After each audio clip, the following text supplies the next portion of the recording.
Hello বন্ধুরা, এটা হচ্ছে পদ্মার ইলিশ। এই ইলিশ সহজে পাওয়া যায় না, আমরা আজকে পেয়েছি। তাই আজকে আমি আপনাদের সাথে শেয়ার করব বেগুন দিয়ে ইলিশ মাছের ঝোল। তো দিদা এখানে ইলিশ মাছটা ভালো করে আঁশগুলো ছাড়িয়ে নিচ্ছে। তো দেখতেই পাচ্ছেন আঁশটা ভালো করে ছাড়ানো হয়ে গেছে। এবার মাছটাকে ভালো করে পিস পিস করে কেটে নেব। তো আপনারা অবশ্যই এটি বাড়িতে ট্রাই করে দেখবেন, আপনাদের খেতে ভালো লাগবে। এখন মাছের ভেতর থেকে সব কিছু বের করে নিয়ে মাছটা ভালোভাবে পরিষ্কার করে নিচ্ছে। তো এবার মধ্যেখান থেকে আমরা কেটে নিচ্ছি মাছটা। যেহেতু মাছটা অনেকটা বড়, তার জন্য এরকম দুভাগ করে আমরা কেটে নিচ্ছি। মাছটা আমি ভালো করে ধুয়ে নিয়েছি। এবার এর মধ্যে নুন, হলুদ, একটু সরষের তেল দিয়ে ভালো করে একসঙ্গে মেখে নেব।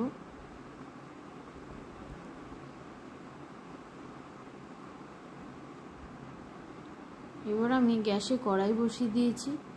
কড়াইটা গরম হয়ে গেলেই এর মধ্যে দিয়ে দিচ্ছি সর্ষের তেল। তেলটা গরম হয়ে আসলে এক এক করে আমি মাছগুলো সব ভেজে নেব।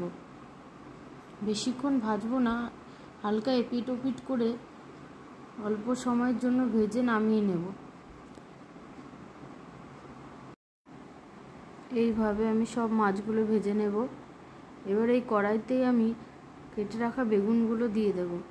আমি এখানে বেগুনগুলো লম্বা লম্বা করে কেটে নিয়েছি। আপনারা যেরকমভাবে চাইবেন সেরকমভাবে কাটতে পারেন।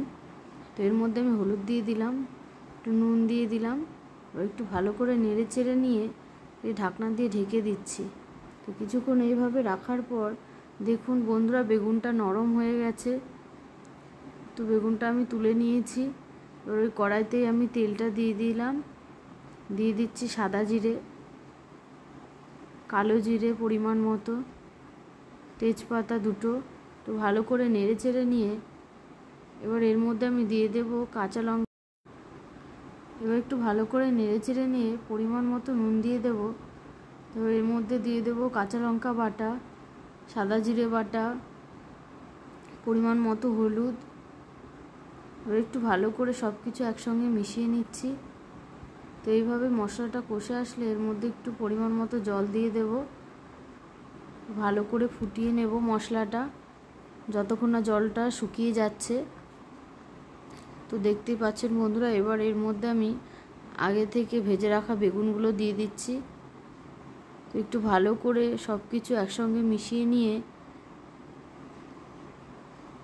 এর মধ্যে পরিমাণ মতো জল দিয়ে দেব।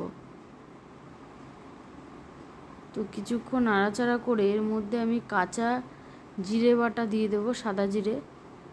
ভালো করে নেড়ে চেড়ে আমি একটি ঢাকনা দিয়ে ঢেকে দেব।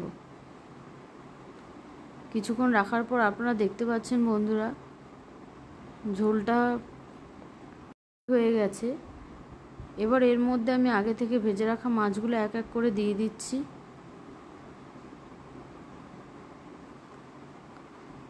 তো একটু ভালো করে নেড়ে চেড়ে নিয়ে কিছুক্ষণ আবার এইভাবেই রেখে দেব। তো দেখতেই পাচ্ছেন বন্ধুরা, পদ্মার ইলিশটি আমার রেডি হয়ে গেছে। এবার আমি এটা নামিয়ে নিচ্ছি একটি পাত্রে। যদি ভিডিওটি ভালো লেগে থাকে অবশ্যই লাইক কমেন্ট শেয়ার করুন।